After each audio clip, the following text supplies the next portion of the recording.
Good morning class. Welcome to the psychology classroom. I hope you all are fine and healthy. Be positive and keep your learning moving on. Okay. So with this I am going to start my topic. Before starting the topic, I want to mention you that yesterday we are studying about the factors underlying abnormal behavior. What are the factors, what are the determinants, what are the causes which are responsible for the abnormal behavior? ये हम लोग पढ़ रहे थे।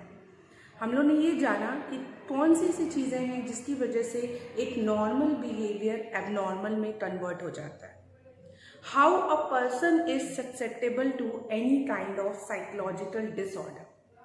क्या reason है कि एक अच्छा भला आदमी कैसे साइकोलॉजिकली इल हो जाता है या मेंटली इल हो जाता है। इसके रिगार्डिंग हमने जाना बहुत सारे फैक्टर हैं जो कि इस चीज़ों के लिए रिस्पॉन्सिबल हैं, जिनमें से बायोलॉजिकल फैक्टर है, जेनेटिक फैक्टर्स हैं, साइकोलॉजिकल फैक्टर हैं, कॉग्निटिव फैक्टर्स हैं, ओके, बिहेवियरल फैक्टर्स हैं, ह्यूमनिस्टिक एक्सटेंशन फैक्टर हैं। Two factors or two models which are still left, which have to be discussed, is socio-culture factor and diathesis stress model. ये दो आपके factors underline abnormal behaviour में बचे हुए थे, तो इसे हम लोग आज समझ लेते हैं। तो सबसे पहले हम लोग पढ़ते हैं सोशियो कल्चरल फैक्टर, या कह सकते हैं socio cultural model. Socio-cultural model. Okay, socio-cultural model. How it explains the abnormal behavior. As it indicates from the name, you can see that here the word is social and cultural.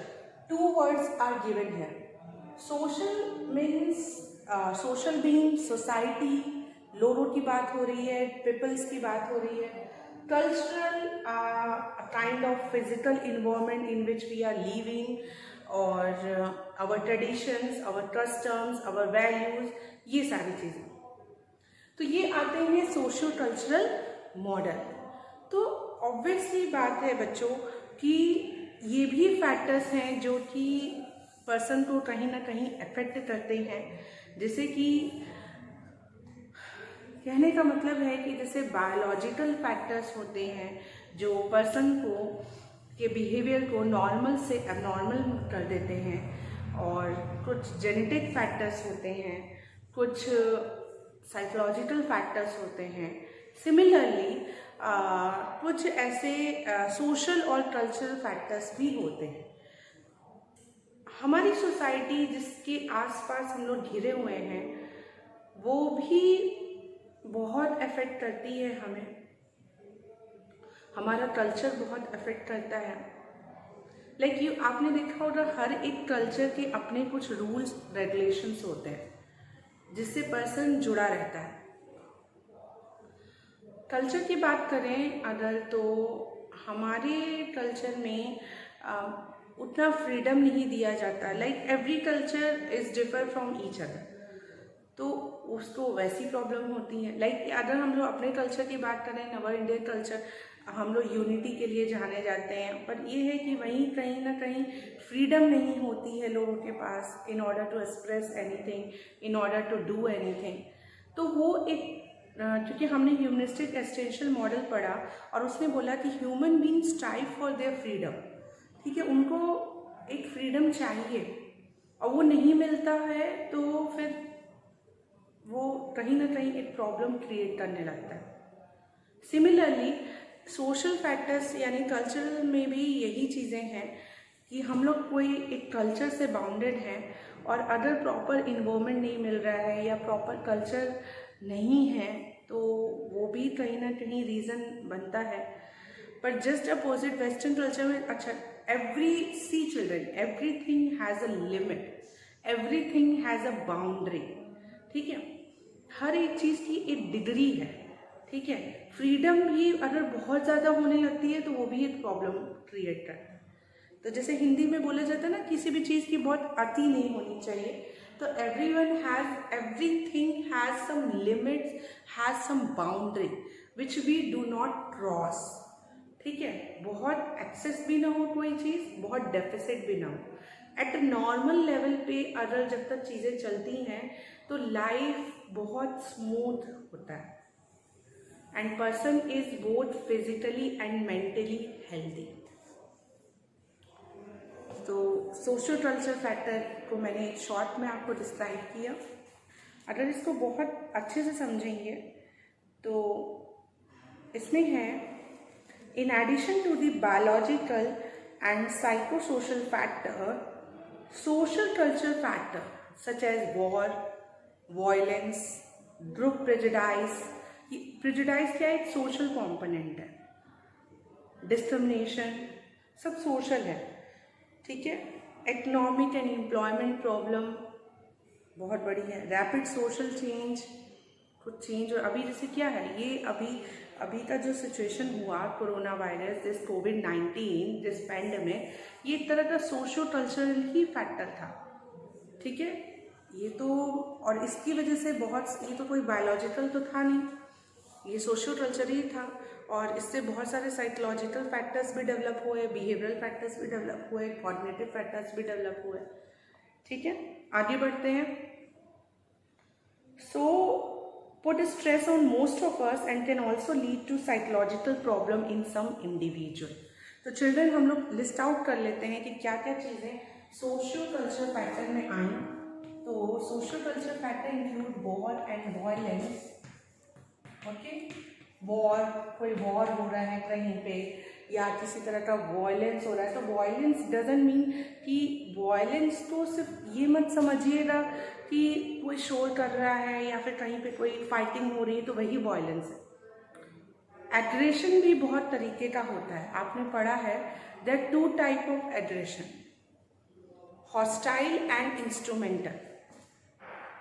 Aggression भी hostile यानी verbal aggression, आप abusive word use कर रहे हो या फिर ऐसे कोई लाइक इम्प्रॉपर वर्ड्स का यूज़ कर रहे हो which is making harm on the psychological mind of that particular person.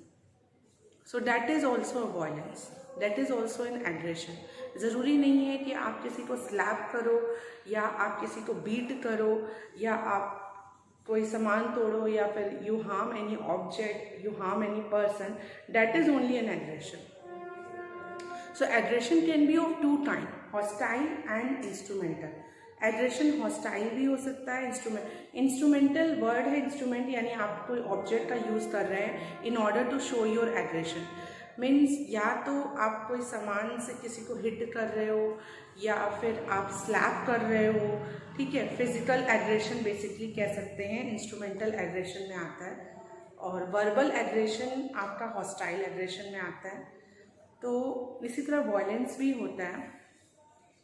तो वॉयलेंस का मतलब ये नहीं कि सिर्फ ये, वॉयलेंस घर में भी, अगर एट होम भी हो सकता है, एट वर्क प्लेस भी हो सकता है, like using any kind of language which is not proper and which is not according to the psychological mind of that particular person. तो that may be sure that may convert into an abnormal behaviour. ये हो सकता है कि वो abnormal behaviour में convert हो जाए, ठीक है। तो वॉर एंड वायलेंस एक फैक्टर होगा। देन द सेकेंड फैक्टर अभी हम लोग ने लिस्ट आउट किया, what is the second factor? Group prejudice and discrimination. Group prejudice, okay, group prejudice and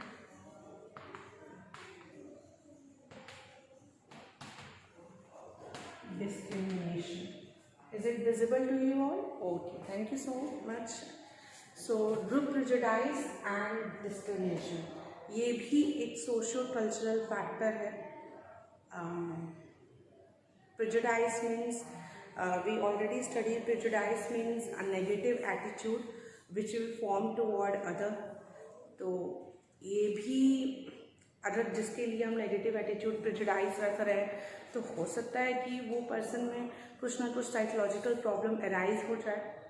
discrimination भी करने से होता है, आप उसको एकदम अलग मान रहे हो, उसको किसी भी चीज़ में अपने पार्टिसिपेट नहीं कर रहे हो और आप you don't involvement. See, involvement play a very important role in a person's life. आप इन्वॉल्वमेंट नहीं कर रहे हो, उसको डिस्क्रिमिनेट कर रहे हो, इम्पोर्टेंस नहीं दे रहे हो, इक्वालिटी नहीं दे रहे हो, तो समवेयर हो सकता है उस पर्सन के माइंड में कुछ ना कुछ हो, ओके, समथिंग ट्रिगर ऑब्वियसली, ठीक है, क्योंकि human beings have a natural tendency, वो इनबॉर्न होते हैं, they required warmth, they required love, they required care, they required support, okay. So this is the another factor which come under the socio-cultural model: war and violence, group prejudice and discrimination. Prejudice is a cognitive component of an attitude, again I am repeating, and discrimination is a behavioral component. Prejudice की वजह से आप discriminate करते हो लोगों को, negative attitude रखने की वजह से हम उससे अलग करते हैं। मैं उससे नहीं, जैसे हिंदू और Muslim, casteism very common example of discrimination, okay, because the one caste is having या holding a negative attitude toward the another caste, okay, so that's why they are discriminating them, okay. So these two factors are very much clear. Now moving to the next factor. We are discussing about the socio-cultural factor. What are the socio-cultural factors which are responsible for the abnormal behavior? In that terms, the two things we had written: group prejudice and discrimination, war and violence. This we had discussed. Next is what come under the socio-cultural factor is economic and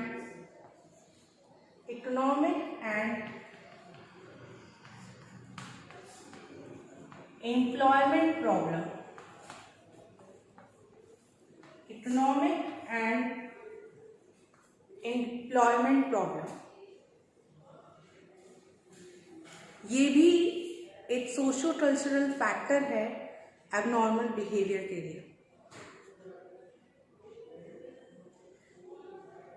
economic problem भी, like unable to make your livelihood smoother, like proper, in a proper way, unable to fulfill your basic needs, that also sometimes may lead to a psychological disorder. Employment problem, it is a very big problem again.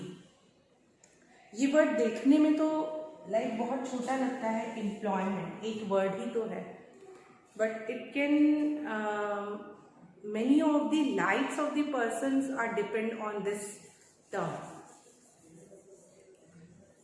Many things are depend on this term, employment.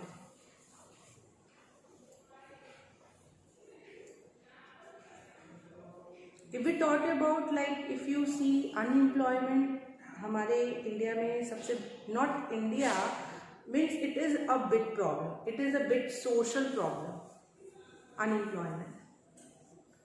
The people are educated, the people are efficient, but still they are unable to have a job, a proper job. So that is an unemployment. And that harm them psychologically very much.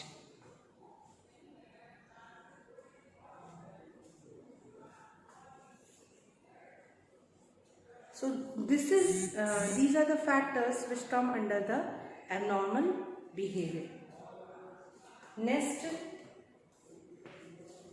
Next factor, rapid social change. Rapid social change.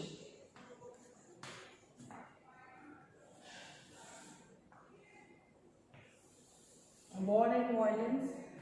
group prejudice and discrimination, economic and employment problem, rapid social change. Social change होने की वजह से भी abnormal behaviour हो सकता है या person is susceptible to any kind of psychological disease. Social change यानी एनी काइंड ऑफ ट्रांसफ़र हो रहा है और फ्रीक्वेंट ट्रांसफ़र हो रहे हैं किसी पर्सन के। सोशल चेंज हो गया, लाइक अभी आप देख सकते हो कोविड-19 की वजह से ट्रेमेंडस change happen in a person's life. Social gathering नहीं हो पाती थी, social people are unable to see each other, unable to meet each other, they are bounded at one place. So it is one of the example of the rapid social change. So बच्चों ये कुछ ऐसे factors हैं जिन which are come under the socio-cultural factor of the person.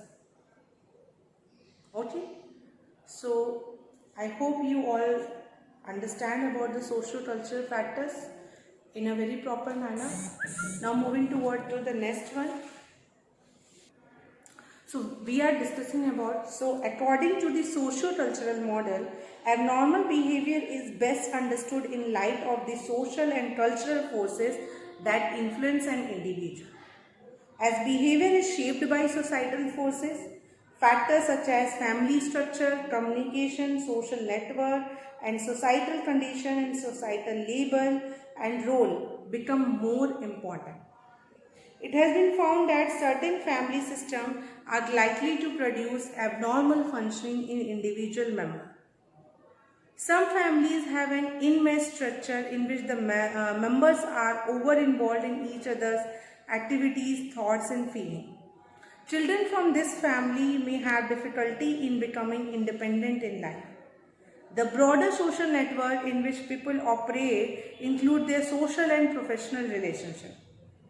Studies have shown that who are isolated and lack social support that is strong and fulfilling interpersonal relationship in their lives are likely to become more depressed and remain depressed longer than those who have good friends. So basically children सब चीज़ें social factors ही हैं। कहने का मतलब ये है कि हमारे कल्चर में या हमारी सोसाइटी ऐसी है कि लोग जो हैं जैसे those who are living in the joint family, there are two types of family, nuclear and joint. पर जो लोग जॉइंट फैमिली में रह रहे हैं जहाँ पे बहुत सारे मेंबर्स हैं घर में, तो एक दूसरे की फीलिंग्स, थॉट्स क्या है, एक दूसरे से रिलेटेड है, एक दूसरे को वो लोग कोरिलेट कर रहे हैं। तो ऑब्वियस सी बात है कि कुछ ना कुछ इफेक्ट होता है एक दूसरे का, they have some kind of effect of each other.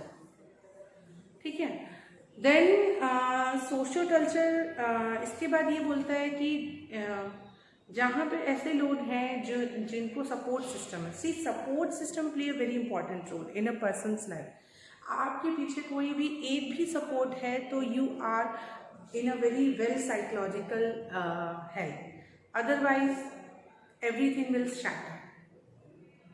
For example, ये आपकी बुक में भी ये चीज़ें दी गई हैं। It is also given in your book that like friend, जिनके बहुत से फ्रेंड्स हैं या फ्रेंड हैं, तो उनका जो मेंटल हेल्थ होता है बहुत अच्छा होता है in comparison to those who are isolated, those who have nobody to share their feelings and thought, those who are alone, and those who have no friends. So these all things matter a lot. Now moving to the next one, social culture theorist का ये मानना है कि abnormal functioning is influenced by societal label and role assigned to trouble people. When people break the norms of their society, they are called deviant and mentally ill. Such labels tend to stick so that the person may be viewed as crazy and encouraged to act sick. The person gradually learns to accept and play the sick role and functions in a disturbed manner.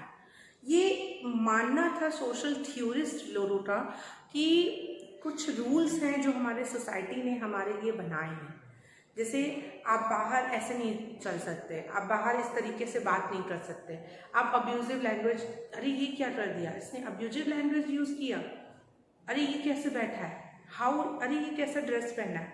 Means हमारी society ने कुछ एक चीज़ें बनाई हैं, ठीक है, और अगर जो पर्सन उस चीज़ों से डेविएट करता है या कुछ रेस्पॉन्सिबिलिटी बनाया है, जो ट्रैफिक रूल्स हैं, ठीक है, तो हम उस पर्सन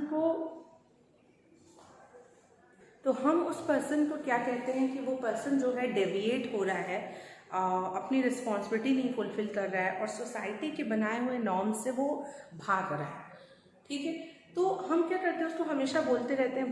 कंटिन्यूसली बोलने से क्या होता है कि पर्सन फील क्रेजी, उसको बुरा लगता है, उसको गुस्सा आता है, the aggression came, the feelings came, a different kind of emotion came, and that may lead to a kind of psychological disorder or a kind of abnormal functioning. So children, I hope you all are understanding about the socio-cultural model, how the socio-cultural factor and how the socio-cultural model explaining the abnormal behavior. So from yesterday we are discussing about the factors only. What are the factors which are responsible for the abnormal behavior? In that term we had studied so many factors. हम लोगों ने बहुत सारे factors discuss किए. अब आज हम लोग almost we are on the end of this topic. One more factor and one more model is still left in this regarding. So let us discuss about that model also.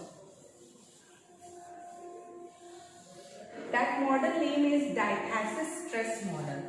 This model is also there in your book, in your syllabus, which explain the abnormal behavior. So that is the diathesis stress model.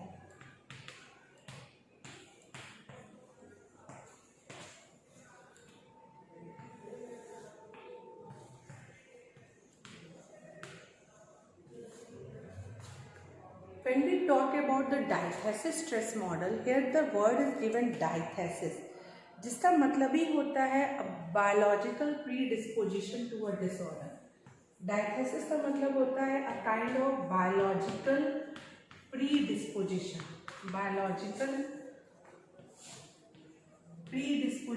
to a disorder. आपने कुछ ऐसे biological characteristics हैं या biological factors available हैं जिनकी वजह से आपको एबनॉर्मल बिहेवियर हो सकता है.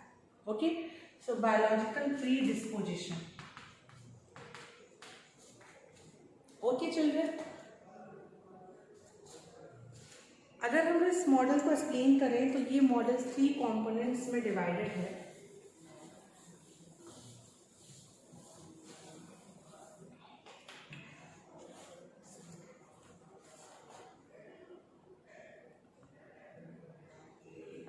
इसका इसके 3 कंपोनेंट्स हैं. Okay,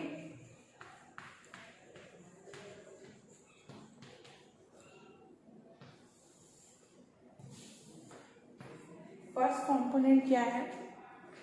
the first is the diathesis और the presence of some biological aberration which may be inherited, यानी बायोलॉजिकल प्रॉब्लम होना. Biological aberration means biological problem. Biological aberration का मतलब है बायोलॉजिकल प्रॉब्लम.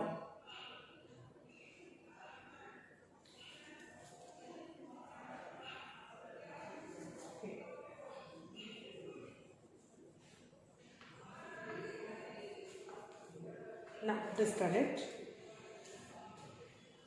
ये बायोलॉजिकल जो है ये माना जाता है कि ये इनहेरिट होता है, यानी पर्सन में ऑलरेडी प्रेजेंट हो सकता है, वो जीन से उनको मिला हो सकता है या वो ऑलरेडी पर्सन में प्रेजेंट होता है. तो पहला कंपोनेंट इस मॉडल का कहता है कि biological aberration, presence of any biological abrasion.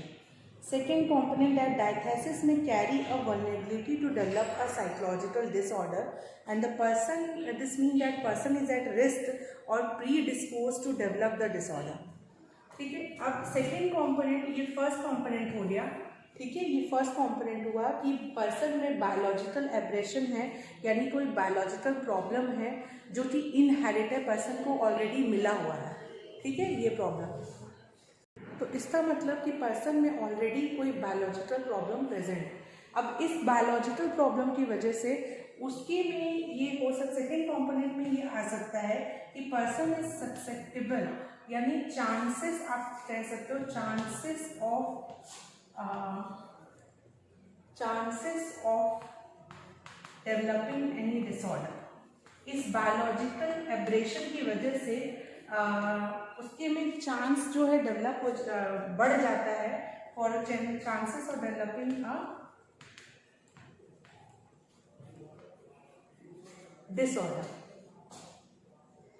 Disorder होने के चांसेस बढ़ जाते हैं। ठीक है, थर्ड कंपोनेंट क्या आएगा? थर्ड कंपोनेंट क्या हो सकता है?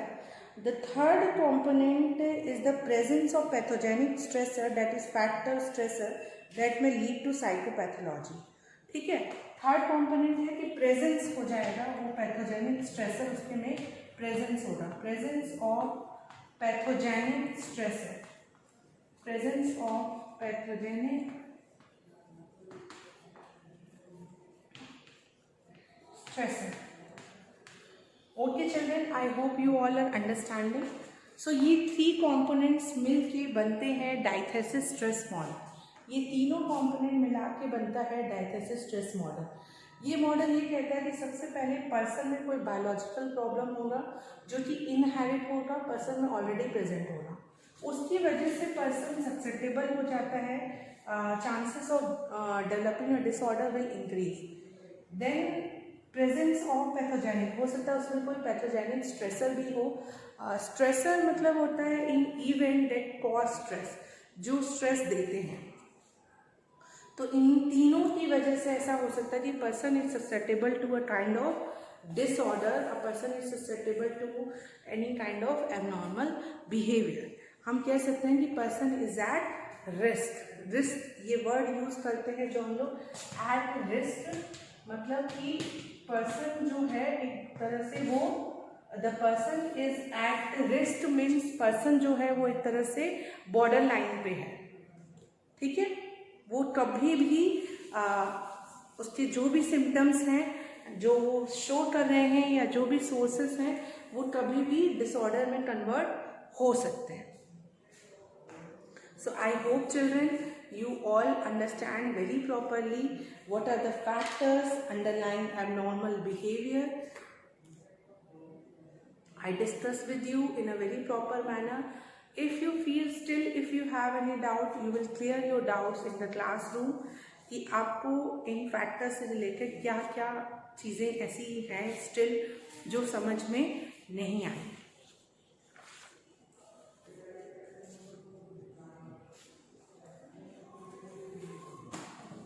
तो यहाँ पे हम लोगों ने फैक्टर्स बहुत अच्छे से समझ लिया